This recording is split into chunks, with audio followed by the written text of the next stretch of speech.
Hola hermanos, qué gusto estar este día más aprendiendo más de la palabra del Señor. En este día me corresponde hablar sobre el TCD y el tema de ahora es como instrumentos de justicia, que lo encontramos en Romanos 6 del 12 al 23.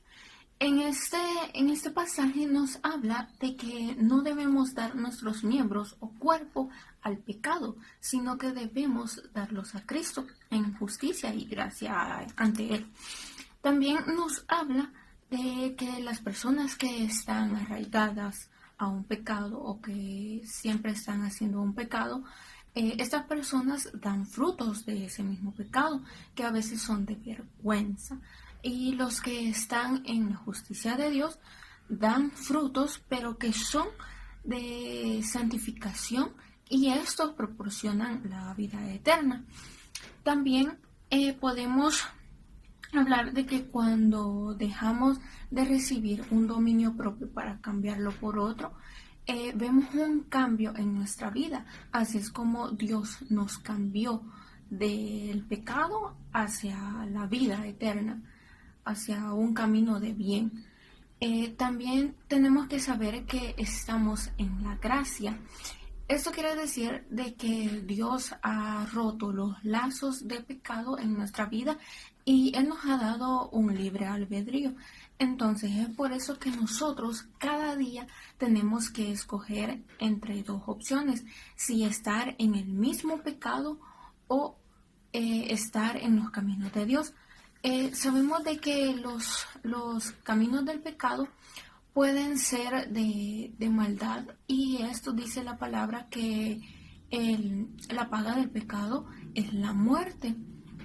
Pero en los que están en el camino de Dios, en el camino justo, estos un día van a conocer y vamos a estar con Cristo.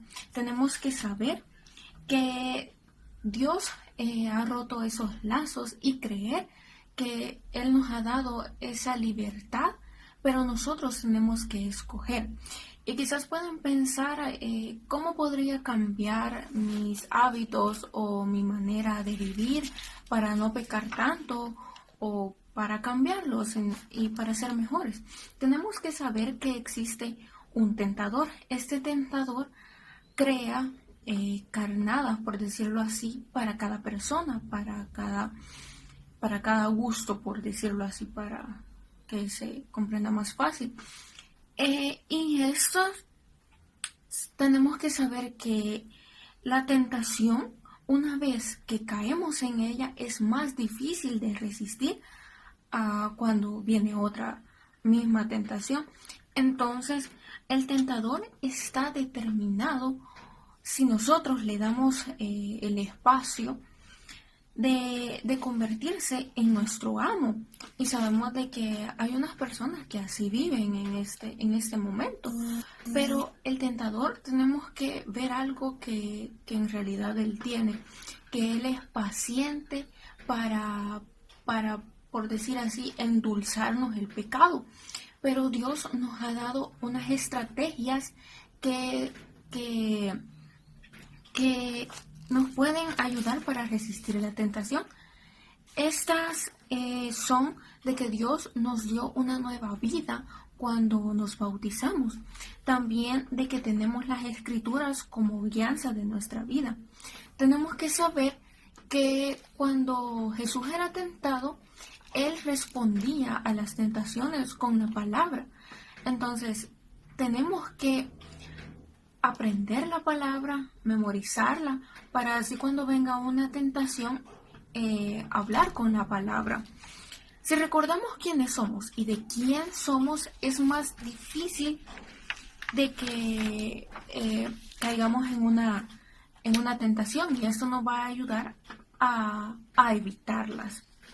Nosotros por sí solos no podemos hacer un cambio notorio en nuestra vida, sino que tenemos que darle todas estas cosas que no están bien en nosotros a Dios, para que Él haga un cambio y nos transforme en estas personas nuevas.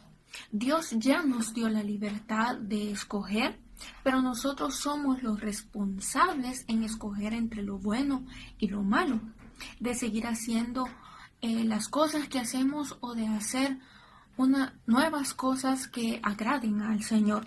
Tenemos que tener cuidado porque el pecado está en todos los lugares a los que nosotros podemos ir. Tenemos que tener el cuidado de no pecar con nuestros actos o con nuestro cuerpo. Quizás hacíamos antes cosas que ofendían a Dios y posiblemente hasta para decirlas en ese momento ha de dar pena. Pero Dios nos ha limpiado de todas esas cosas y ahora nuestros miembros deben de glorificar el nombre de Dios, pero no solo glorificar solo por así, sino que glorificarlo de corazón. Pablo nos dice en el versículo 22, dice, mas ahora habéis sido libertados del pecado y hechos siervos de Dios. Tenéis como fruto la santificación. Qué bueno que al ser libres, Dios nos ha dado la santificación para tener una comunión más libre con Él. La gente quiere purificarse a veces, pero no se acercan a Dios y quieren purificarse no yendo a la iglesia, no orando, no alabando el nombre de Dios y así se quieren salvar o quieren tener mejores cosas. Pero sabemos de que el purificarse conlleva una responsabilidad a orar, a leer la palabra, a tener una buena comunión con Dios. Es por eso de que tenemos que rendirnos a Él de todo corazón. Que Dios te bendiga.